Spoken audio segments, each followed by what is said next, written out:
যে কাপড়ে নারীদের নামাজ কবুল হবে না, প্রত্যেক মা বোনদের জানা উচিত। আমি আপনাদেরকে অনুরোধ করব ভিডিওটি একেবারে শেষ পর্যন্ত দেখার জন্য। যে কাপড়ে নামাজ পড়া মহিলাদের জন্য নিষিদ্ধ, এ সম্পর্কে প্রত্যেক মা বোনদের জানতেই হবে। প্রিয় দর্শক, খুবই গুরুত্বপূর্ণ একটি ভিডিও এটি। যদি এই দিকে খেয়াল না রাখেন তাহলে হয়তো সারা জীবন নামাজ পড়ে যাবেন, কিন্তু আপনার নামাজ কবুল হবে না। চলুন মূল ভিডিওটি শুরু করা যাক। দর্শক, নামাজের সতর ঢাকা ফরজ, কিন্তু নামাজে কতটুকু সতর ঢাকতে হবে তা অধিকাংশ মহিলারাই জানেন না, যার ফলে ফরজ তরফ হওয়ার ফলে অনেক মহিলার সারা জীবনে নামাজ হয় না। আবার নারীদের জন্য নফল নামাজ পড়ার কোনো তাগিদ নেই, তারপরেও দেখা যায় নারীরা নফল নামাজ পড়াতে পুরুষের তুলনায় এগিয়ে থাকে। কিন্তু অনেক নারী কোনো ওজর ছাড়া বসে বসে সব নামাজ আদায় করে থাকেন। নারী পুরুষ যে কারোর জন্যই প্রয়োজন ছাড়া বসে বসে নামাজ পড়লে তাদের নামাজ হবে না। বিশেষ করে ফরজ নামাজ অবশ্যই দাঁড়িয়ে আদায় করতে হবে, কারণ সবার জন্য দাঁড়িয়ে নামাজ আদায় করাও একটি ফরজ কাজ। অবশ্য কোনো ওজর থাকলে সেটা ভিন্ন কথা। সাধারণত নারীরা অনেক সময় শাড়ি পরে নামাজ পড়ে থাকেন, আর শাড়িতে কোনোভাবেই পর্দা আদায় হয় না, কেননা শাড়ি পরে নামাজ পড়লে পর্দা লঙ্ঘন হবার সম্ভাবনা বেশি থাকে। যেহেতু পর্দা নামাজের মতোই ফরজ, তাই নামাজের আগে পর্দা ঠিক রেখেই নামাজ আদায় করতে হবে। নারীরা যে পোশাক পরিধান করুক না কেন, সেই নারী যদি অন্ধকার ঘরে একাও নামাজ পড়ে থাকেন, তবে নামাজের সময় এই বিষয়গুলোর প্রতি লক্ষ্য রাখতে হবে, যার ব্যতিক্রম হলে নামাজ হবে না। আয়েশা রাদিয়াল্লাহু আনহু থেকে বর্ণিত হাদিসে আল্লাহর রাসূল সাল্লাল্লাহু আলাইহি ওয়াসাল্লাম বলেছেন, প্রাপ্তবয়সী নারীরা ওড়না ছাড়া নামাজ আদায় করলে তা আল্লাহর নিকট কবুল হবে না। সুনান আবু দাউদ হাদিস 641। প্রিয় দর্শক, নামাজের সময় নারীদের এই বিষয়গুলোর প্রতি লক্ষ্য রাখতে হবে। 1. যদি কপালের কাছে কিছু চুল বেরিয়ে যায়। 2. কান একটা বা দুটো বেরিয়ে যায়। 3. যদি কানের পাশে জুলফির চুল বেরিয়ে যায়। 4. পেছনের চুল বেরিয়ে যায়। 5. থুতনির নিচে গলার কাছে কোনো অংশ বেরিয়ে যায়। 6. যদি হাতের কাছে কিছু অংশ বেরিয়ে যায়। 7. যদি পেট বা পিঠের কাছে কিছু অংশ বেরিয়ে যায়। অর্থাৎ শুধু মুখমণ্ডল, হাতের কবজি ও পায়ের পাতা ছাড়া আর কোনো অংশ যদি নামাজের সময় বেরিয়ে যায় এবং এভাবে সারা জীবন নামাজ পড়লে সে নামাজ আদায় হবে না, সে নারী বেনামাজি হিসেবে গণ্য হবে। আর সর্বাবস্থায় নারীদের পোশাক যেমন হবে তা এখন আপনাদেরকে জানাবো। 1. নারীদের ফরজ ও সুন্নত পোশাক হলো কামিজ বা ম্যাক্সি, যা গলা থেকে শুরু করে পায়ের গোড়ালির নিচে পাতা পর্যন্ত ঝুলবে। কামিজের বা হাতা কবজি কিংবা হাতের আঙ্গুল পর্যন্ত লম্বা হতে হবে। 2. আর মাথায় এমন হিজাব বা ওড়না পরিধান করতে হবে যাতে কোনোভাবেই গলা, ঘাড়, কান, মাথা ও জুলফির চুল কিংবা বুকের কোনো অংশ, পেটের কোনো অংশ তথা চামড়া দেখা না যায়। 3. ম্যাক্সির নিচে পায়জামা বা ছায়া পরিধান করতে হবে।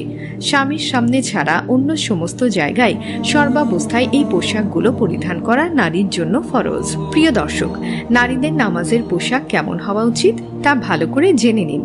বাড়ি কিংবা ঘরের ভেতর বা বাহিরের কাজকর্ম করা সহ সর্বাবস্থায় এ পোশাক পরিধান করা ফরজ এবং এটি সুন্নতি পোশাক। যেহেতু সর্বাবস্থায় এ পোশাক পরা ফরজ, তাই নামাজের ক্ষেত্রে নারীদের এ পোশাক পরিধান করেই নামাজ আদায় করতে হবে।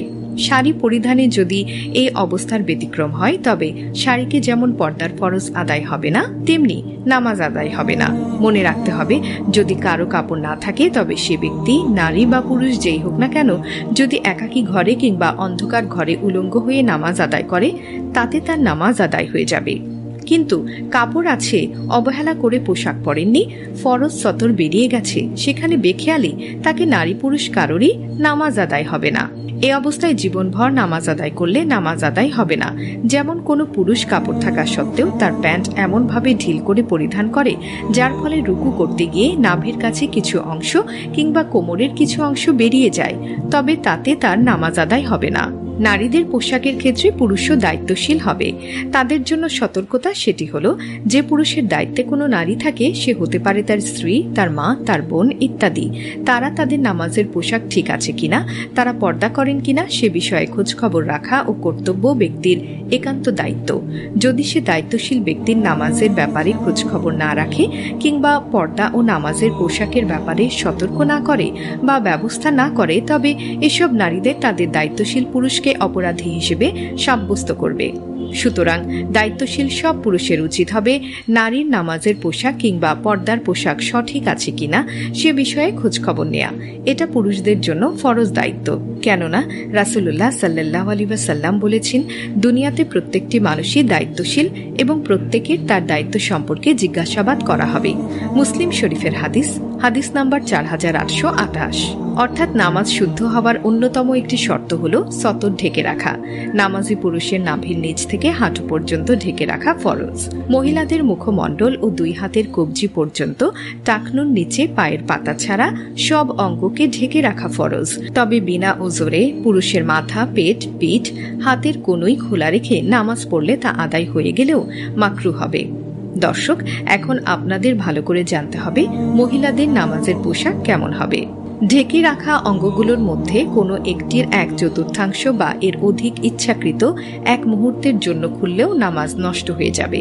আর যদি অনিচ্ছাকৃত 1/4 বা তার বেশি খুলে যায় তাহলে তার জন্য 3 তাসবিহ পর্যন্ত সময় খোলা থাকলে নামাজ নষ্ট হয়ে যাবে। অর্থাৎ শতাংশ কম হলে ইচ্ছাই হোক আর অনিচ্ছাই হোক নামাজ নষ্ট হবে না। যদি একাধিক জায়গায় সামান্য করে খোলা থাকে তাহলে এর সমষ্টির ছোট একটি অঙ্গের 1/4 পরিমাণ হলেও নামাজ হবে না। শুদ্ধ রখদুল মাখদাদ প্রথম খণ্ড হাদিস নাম্বার 379। প্রিয় দর্শক, মহিলাদের চুলও সতরের অন্তর্ভুক্ত। একটি চুলের 1/4 বা ততোধিক খুলে গেলেও নামাজ নষ্ট হয়ে যাবে। তাবিয়েল হোকায়েত অনুরূপ এমন পাতলা পোশাক যাতে বাইরে থেকে ভেতরের অঙ্গগুলোর রং দেখা যায় তা দিয়ে নামাজ পড়লেও নামাজ শুদ্ধ হবে না। সূত্র রখদুল মুখতাদ। প্রিয় দর্শক, অনেক পুরুষ নামাজের আগে তাদের টাকনুর উপর কাপড় উঠিয়ে নেন। এটি অত্যন্ত জরুরি বিষয়।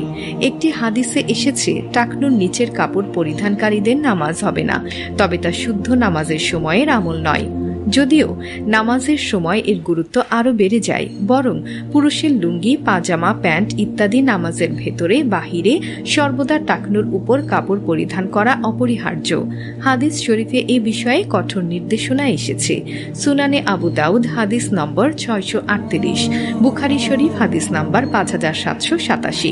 উল্লেখ্য যে নামাজে কেবল সতর আবৃত করতেই নির্দেশ দেয়া হয়নি, বরং নামাজে সাজসজ্জার পোশাকও পরিধান করতে বলা হয়েছে। যেমন আল্লাহ তাআলা বলেন, হে বনি আদম, তোমরা প্রত্যেক নামাজের সময় সাজসজ্জা পরিধান করে নাও। সূরা আরাফ আয়াত 31। প্রিয় দর্শক, কেউ কেউ প্যান্টের এত নিচে পরিধান করেন যে সতরের অংশ বিশেষ খুলে যায়। তাতে নিজের নামাজের তো ক্ষতি হচ্ছেই, উপরন্তু অন্যদেরও অসুবিধা হয়। তার কারণ এটি দেখতে দৃষ্টিকটু লাগে এবং নামাজে কোনো ব্যক্তি যখন রুকু বা সেজদা করে তখন অনেক সময় দেখা যায় সে প্যান্ট পরা পুরুষ ব্যক্তির নিতম্বের কিছু অংশ দেখা যায়। এতে করে অন্য মুসল্লিদের নামাজের মনোযোগ নষ্ট হয়। আল্লাহ তাআলা মুসলিম উম্মার সব নারীকে পর্দা পালন করার এবং নামাজের ক্ষেত্রে উল্লেখিত বিষয়গুলো মেনে নামাজ আদায় করার তৌফিক দান করুন এবং দায়িত্বশীল পুরুষদেরকে এ বিষয়ে তদারকি করার তৌফিক দান করুন। আমিন।